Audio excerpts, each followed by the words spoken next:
তাজনুভা জাবিন, আপনাকে দিয়ে শুরু করি। এনসিপি নিয়ে আসলে নানান আলোচনা, নানান সমালোচনা হচ্ছে, সেটি খুবই স্বাভাবিক। এবং এই যে এনসিপিকে ঘিরে নানা আলোচনা সমালোচনা, সেটির আরও একটি নতুন সুযোগ আসলে সৃষ্টি হলো এই ডাকসু নির্বাচনকে ঘিরে। বৈষম্য বিরোধী শিক্ষার্থী সংসদ প্যানেলে আপনাদের এক সমর্থন আছে এবং সেই প্যানেলে আপনাদের একজন নেতা মাহিন সরকার, তিনি প্রার্থী হতে চেয়েছিলেন। এরপর তাকে বহিষ্কার করা হয়েছে কারণ তিনি নিজে থেকে আসলে স্বতন্ত্রভাবে দাঁড়িয়েছেন। সেটি কেন? তিনি আবার একটি পাল্টা স্ট্যাটাসও দিয়েছেন। সেই স্ট্যাটাস নিয়েও তোলপাড় আমরা দেখতে পাচ্ছি যে সেখানে নানান কারণে আপনারা অন্তত তাদেরকে আত্মপক্ষ সমর্থনের সুযোগ দিয়ে থাকেন। ওনার বেলায় এবার ডাকসু নির্বাচনের ক্ষেত্রে কেন আত্মপক্ষ সমর্থনের কোনো সুযোগ থাকলো না? ধন্যবাদ আপনাকে এবং আমার সাথে যারা আছেন, দর্শক যারা দেখছেন, সবাইকে শুভেচ্ছা।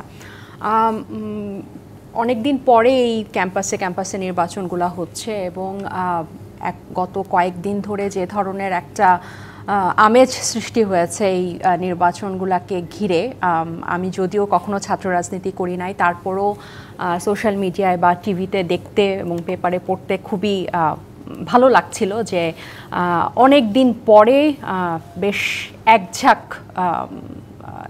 নতুন রাজনীতিবিদ আমরা পেতে যাচ্ছি, যারা পরবর্তীতে আশা করি যে জাতীয় রাজনীতিতে আসবে।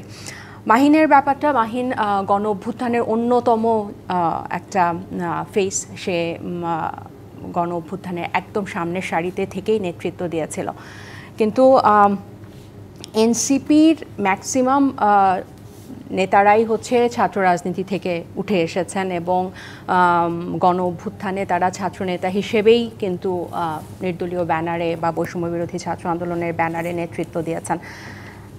মাহিন সাথে যে আলোচনা করা হয়নি বা একদম যে কোনো ধরনের আলোচনা ছাড়া, কারণ তারা এনসিপি হয়েছে নতুন, কিন্তু তাদের এই ছাত্রনেতাদের বা তাদের সাথে তাদের সম্পর্ক কিন্তু অনেক দীর্ঘদিনের এবং তারা এই সব কয়জন ছেলে মেয়ে কিন্তু ম্যাক্সিমামই ফ্যাসিবাদ বিরোধী আন্দোলনে অংশ নিয়েছে, কোটা আন্দোলনে অংশ নিয়েছে, মোদি বিরোধী আন্দোলনে অংশ নিয়েছে, বিভিন্ন তাদের কিন্তু একটা ছাত্র অবস্থায় হলো তাদের রাজনৈতিক একটা যাত্রা আছে।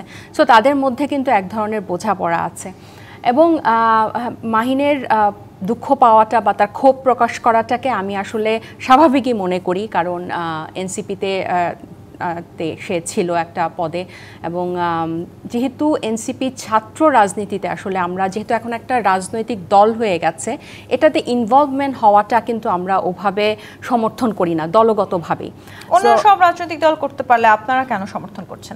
সমর্থন না, মানে ইনভলভ হওয়াটা সরাসরি, হ্যাঁ, সমর্থন না। কারণ এই ক্যাম্পাসে বলার সুযোগ দিয়েছিলেন না, তার সাথে কিন্তু আমাদের নেতৃত্ব পর্যায়ে সবারই আসলে এক ধরনের আলোচনা হয়েছে। এটা তিনি আবার তার স্ট্যাটাসে খুব স্পষ্ট করে লিখেছেন যে বৈষম্য বিরোধী ছাত্র আন্দোলন গঠিত হয়েছে যাদের অভ্যুত্থানের ব্যানারে, তাদের মধ্যে তিনি একজন এবং অন্তত আমার কথাগুলো বলার সুযোগ দেওয়া উচিত ছিল।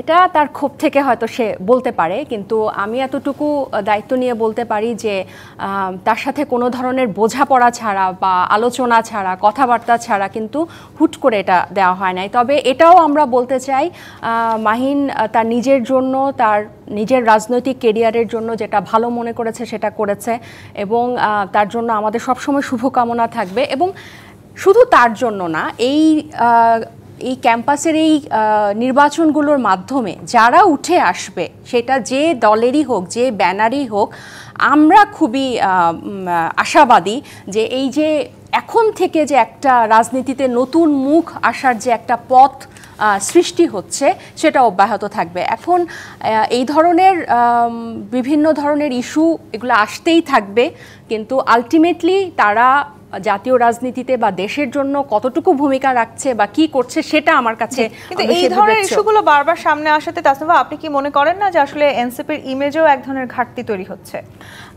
এটা আসলে পার্সপেক্টিভের বিবেচনায় যদি আপনি অন্য ধরনের একটা পার্সপেক্টিভ বলেন, কেউ কেউ এটা মনে করে থাকতে পারে, কিন্তু গণ অভ্যুত্থানের পরে বিভিন্ন সেক্টর থেকে মানে লোকজন এসে যখন একটা রাজনৈতিক দল করে, তখন তাদের মধ্যে এক ধরনের সমন্বয়, বোঝাপড়া বা একটা টিম হয়ে উঠতেও কিন্তু একটা সময় লাগে।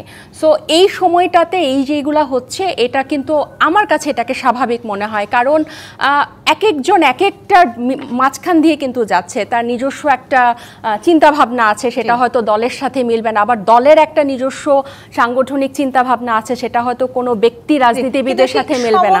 জায়গাটা তো আসলে এতদিনে তৈরি হবার প্রয়োজন ছিল কিনা